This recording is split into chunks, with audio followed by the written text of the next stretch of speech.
supremacy.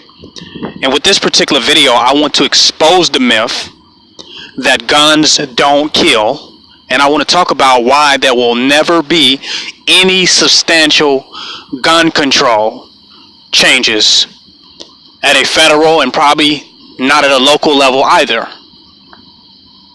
First of all,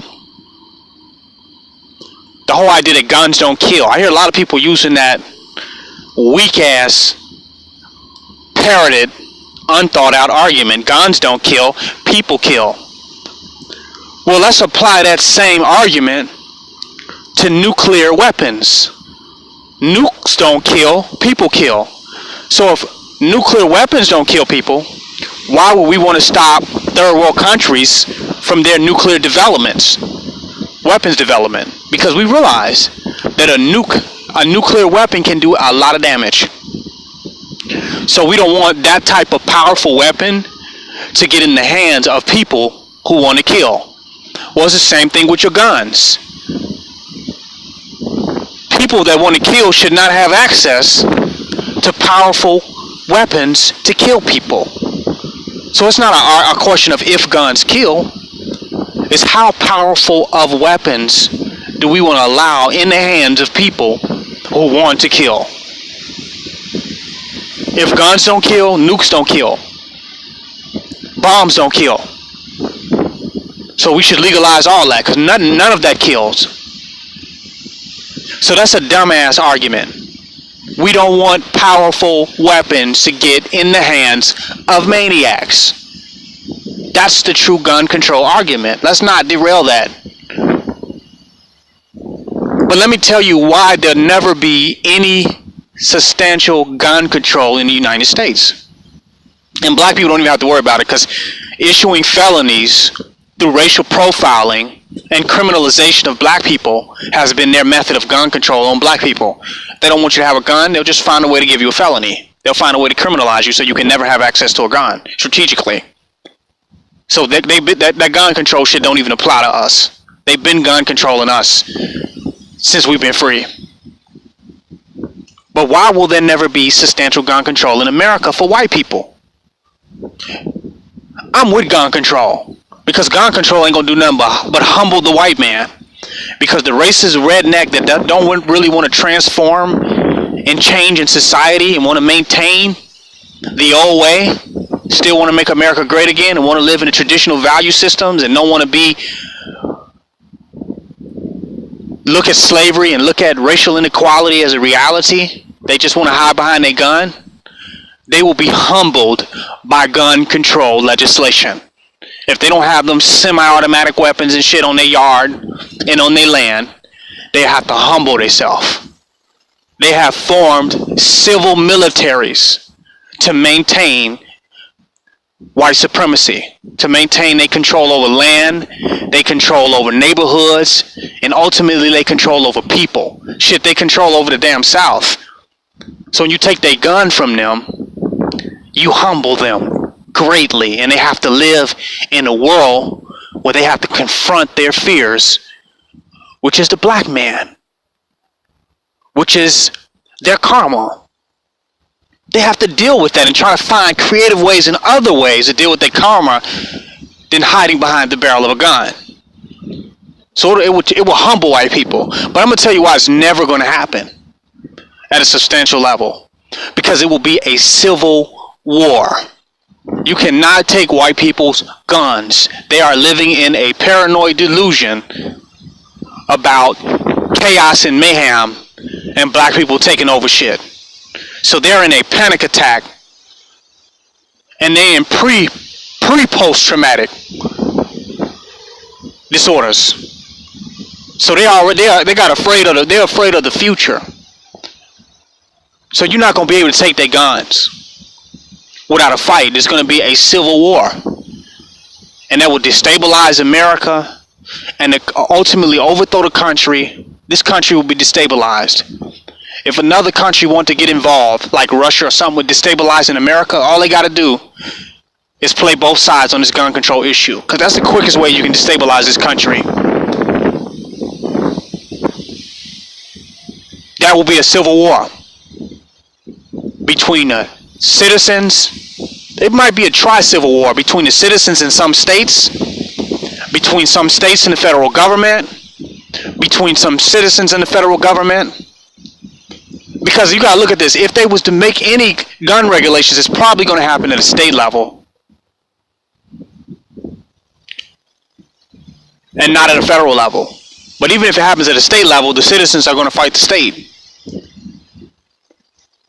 People really believe in that document, that document you call a constitution, the United States Constitution.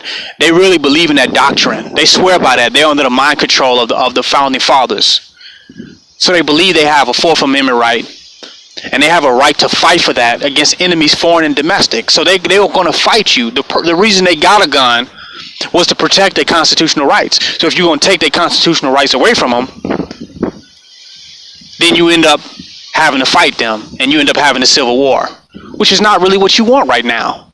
While Trump has picked so many battles with China and picking battles with different countries, and Russia has advanced its ability to be invasive in other governments' business and even invade it has advanced its nuclear power. This is the wrong time for a civil war right now. So the government don't want a civil war in their hands. So they're not going to mess with people's right to bear arms. They're scared of the NRA. They're scared of the people who own guns in America. They're not going to mess with that. So give up on the idea of any substantial gun control changes in America. It's not going to happen. Now, a lot of our other constitutional rights have been stripped of us daily. Our freedom of speech, our right to travel, so many different constitutional rights that the sovereign citizens talk about all the time. The only one that I see whites are collectively willing to fight for is the Fourth Amendment, the right to bear arms. That's going to be the hardest one to take, because you're going against those that are willing to fight directly by messing with that. The federal government has been punked by the gun carriers. It's been punked by the NRA. You see the whole Clive and Bundy situation, where they have the show out or show off with the federal government, armed against the federal government. Most of them got off. They let all of them off. They let Clive and Bundy and all the Bundys off, scot-free. They are scared of the gun holders in this country. So while they're just playing games and trying to pacify the Our Lives Matter movement and act like they're really concerned and they're really going to make changes because they care about people, they're not going to be able to do it because it is not realistic, and they don't want that kind of problem on their hands. I don't care how many children get shot. They're willing to sacrifice those children to maintain their defense against their potential holocaust, against the potential chaos. They don't want what happened in South Africa, what's happening in South Africa now with Julius Malema, Azania. They don't want to see that in America. They don't want the Hispanics and Native Americans to unify with blacks and start taking back their land in this country. The only thing stopping that is the guns that they possess. They need semi-automatic weaponry to make them feel secure with that impending doom, with the possibility of those circumstances. They don't want to end up like South Africans. So they've been trying to put themselves in the most militaristic vantage point to protect themselves against black people, against indigenous and minority people who are upset with them, against so-called terrorists and people that are anti-American or anti-white. They've been trying to shield themselves from that. They say America has made a lot of progress and it's not about racism anymore. We've changed, and why they've presented that face to you, behind the scenes they've been locking and loading. They've been stocking up artillery. They've been buying guns and having gun shows. So they show you one face, but behind the scene, they're prepared to fight and protect themselves against the day that they fear.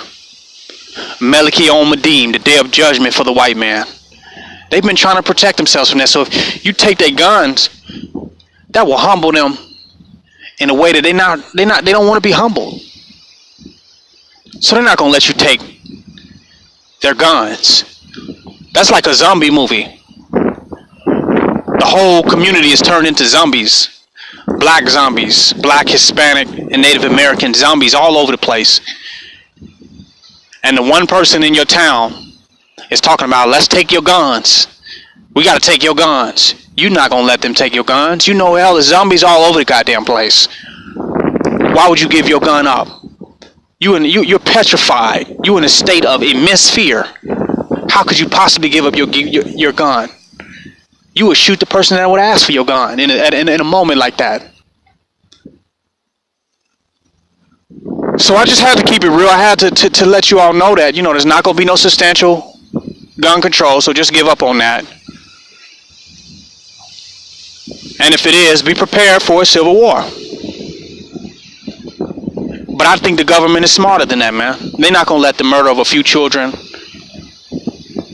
create that type of mayhem in this country. So they're going to pacify this All Lives Matter thing out. This King Noble Black Supremacy. Join my website, www.kingnobleuncensored.com. Donate and don't hate.